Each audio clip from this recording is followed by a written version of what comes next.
Hey everyone, it's Bethany from Beth and Books and welcome back to this book note. I just want to apologise in advance if this intro seems quite white. I mean, I am a white person, but working in natural light can be very hard to control sometimes. That's besides the point. Today I am here to share with you guys another episode of What the Hype, and I'm so hyped up because this is the book we're doing. I have had this on request at the library for so long. Could you go have gone out and bought it herself? Like, yeah, but I'll get to why I haven't in a second. I am intrigued. Now, before we get into this video and have a look at whether this book is worth the hype or not, I just want to ask you very kindly, with love in my heart, and also please consider leaving a cheeky like and subscribe down below to help a little booktuber out. The goal is 1,000 subscribers. Let's get into this book. If you're unfamiliar with how I set out this episode, there should be some video chapters down below as well as timestamps in the bio. I do a little bit of the statistics and synopsis, followed by a reading vlog ending with any triggers, my final thoughts, my rating, and of course, what the hype. Is it worth it or not? And if we have time, depending on how long it goes, I might look at some Goodreads reviews or ask you guys over on Instagram for some reviews. We'll figure that out. We're in this journey together. If they're here, they're at the... Wait, which way does it go? They're at the end? Does this get flipped? Yeah, they're at the end. Okay, so who hasn't heard of this at this point? Now, before I mentioned I could have bought it myself, so I feel like I need to preface this video with a little bit of my own personal context, and that is that I have read only one book by V.E. Schwab, and that was the first in the Shades of Magic series, and I liked the book, but I haven't gone on to read the rest of her works. However, when this came up everywhere on Instagram, I just knew I had to give it a read. So here are some statistics about it. It is a standalone novel, and V.E. Schwab is known apparently on Goodreads for 30 notable independent works, most famously her Shades of Magic and Vicious series. This book came out last year in October, and since then it has had over 100,000 reviews over on Goodreads. I think it's like 144,000, something ridiculous like that. I just checked. 184,000, almost 200,000 reviews in like less than half a year at the point in which I'm filming this. And of those reviews, what's super impressive is it has a 4.33 star average, so pretty high up there, to be honest. I don't know what that blink was. That was a very vicious blink. Coming back from that, the edition, that I am reading from is a bit more than that at 544 pages, so just under 100 pages more for this. Let's go into the synopsis really quick. So this book is really hard to put into a genre. When I look on Goodreads, let me just get the information correct for you. The subgenres it comes under are fantasy, historical fiction, romance, LGBT, paranormal. So it sounds like it has a little bit of everything in it. Now, we are set in France in the 1700s, and our main character is Addie. Now, in the early 1700s, Addie makes some sort of deal with the devil. I'm not too sure what or why, but essentially the result of that is that no one remembers her. She is invisible for all intents and purposes, so she's just living her life and no one remembers her, so I imagine it becomes quite lonely. However, she meets Henry one day in Manhattan, and he seems to recall who she is, and the story goes from there. It sounds like a tale of love, a tale of intrigue, and a tale of reaping the consequences of making a deal with the devil, to be honest. Alright, so that's the statistics and the synopsis. I don't really have any predictions. I kind of want to go into this as open-minded as possible. I haven't read anyone's reviews. I just know that it's highly rated. So next clip will be the start of the reading vlog. On with the show.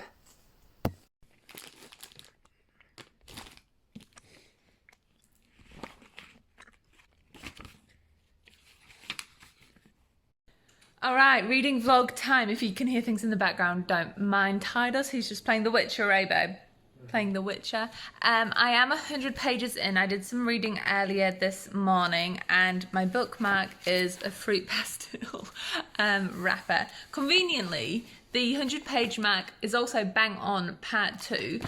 And if I was to describe this book so far, I would say, you know when you like drop, oh this is going to sound so obscure, but you know when you drop a pebble in a lake or throw a rock somewhere, it's like the rock, the pebble was the act of picking up this book, and the result of reading this book are like the ripples. Is this metaphor too meta? Do you guys know what I mean? Like it's just a soothing, calm, slightly eventful first 100 pages. Not saying that nothing's happened, it just feels like everything that's happening is happening in like sepia tones. Like, here's the past, here is France in the 1700s, and here is 2014 New York City, and here is our main character constantly being forgotten.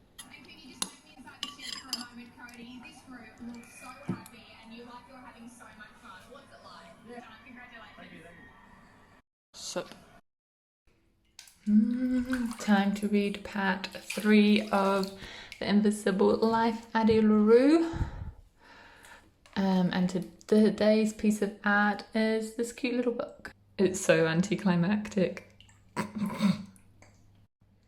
Honestly, how do people make these things look glamorous? Like, yes, wrinkled ghost vibes. Kawaii. Evening all, I am just up to part 3. Finished part 3 up to part 4, so halfway through the book. And it's really interesting because it's not what I thought it was going to be. I really expected it to be, I don't know, more fantastical, just considering of what stuff of the Schwabs I had already read.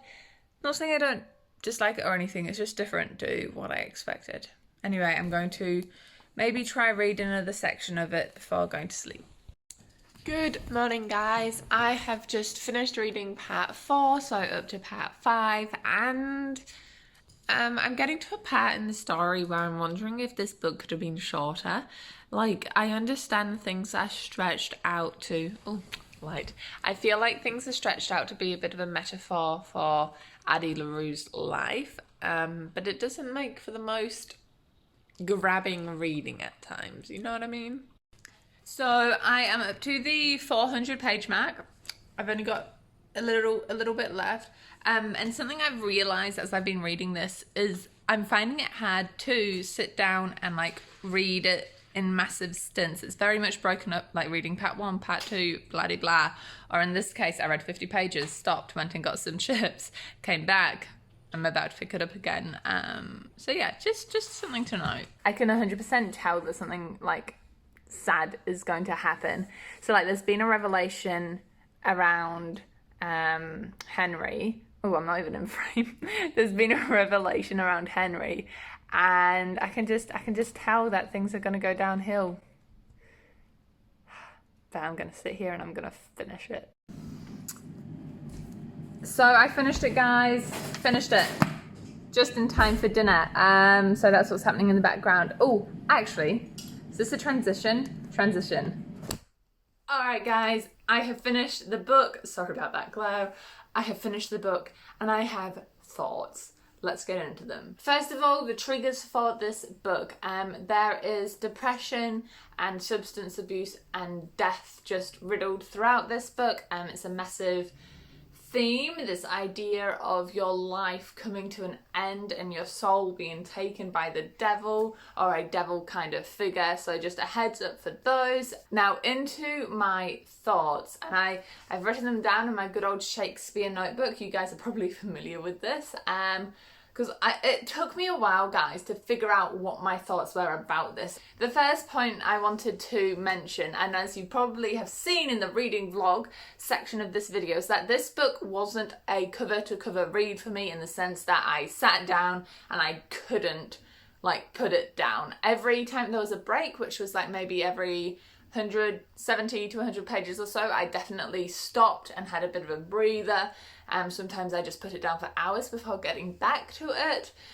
I mean, the plus side of that is that in the back of my mind I was like, oh, I've only got 70 pages until I can put it down again, which doesn't sound very positive, but in a way it helped me get through what is a decent sized book. It's over 500 pages. And then the other aspect I just have to say straight off the bat is I thought the writing style was really beautiful. It was super poetic. There were at least 4 times where V. Schwab said, like, had written something and I took a photo of it. So I'll insert like a montage of those quotes here.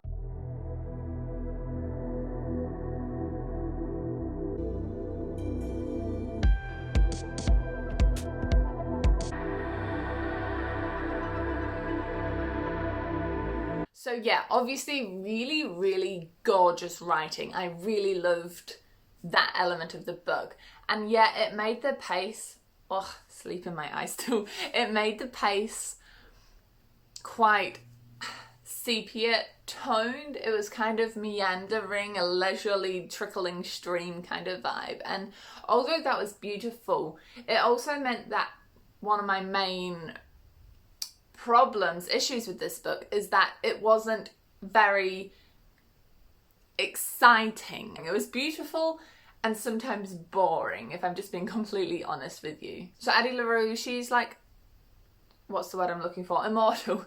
I was going to say eternal. Not far off. She's immortal, right? And part of her life is she wants to travel to places.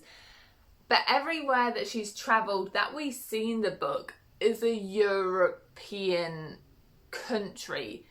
London, well, obviously that's England, I know this, guys, but she's in England, Italy, France, I think she's in Spain, and like,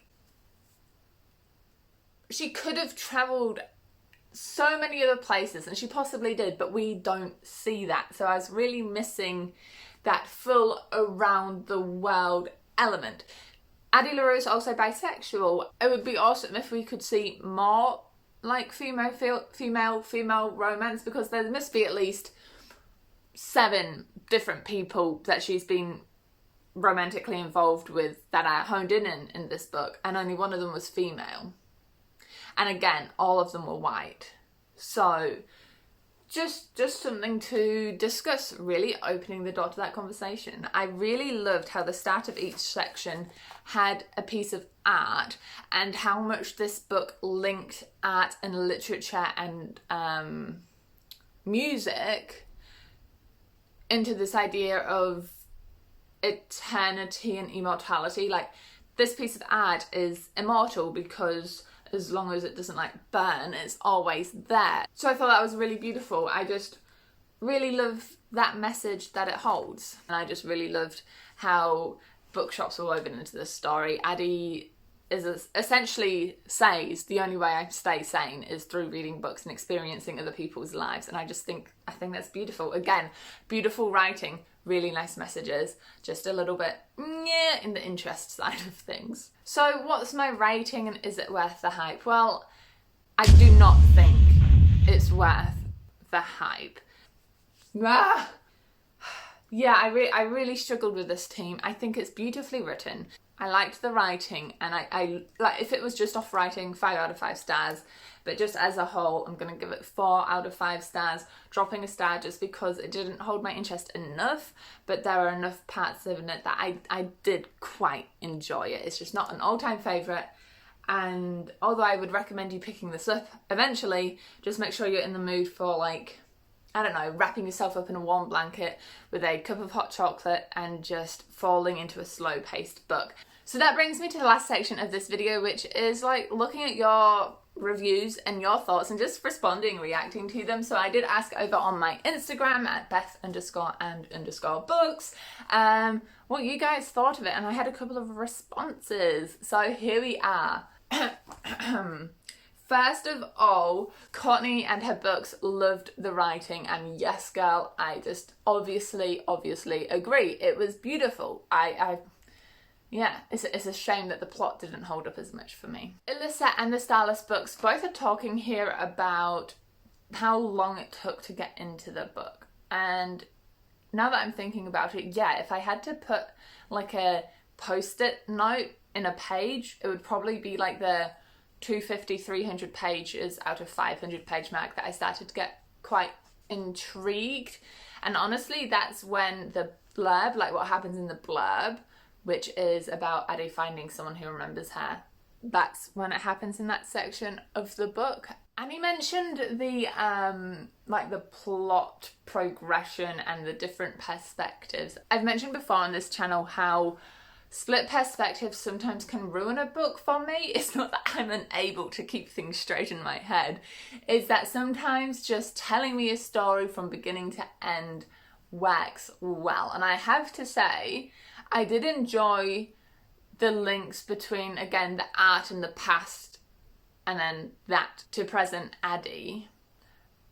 But there were definitely times where I was like, oh, I just want to know what's happening in the present time rather than having to jump back to an obstacle that Addie's had to overcome.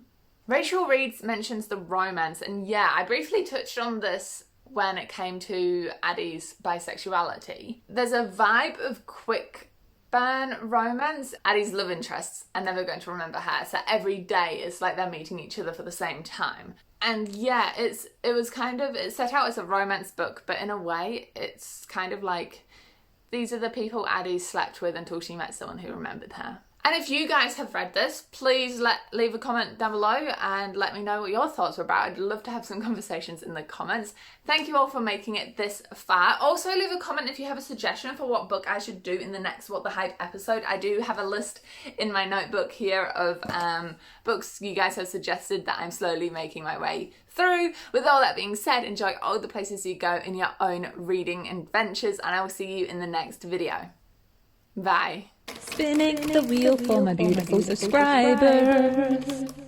Alrighty, wheel time. Here we go.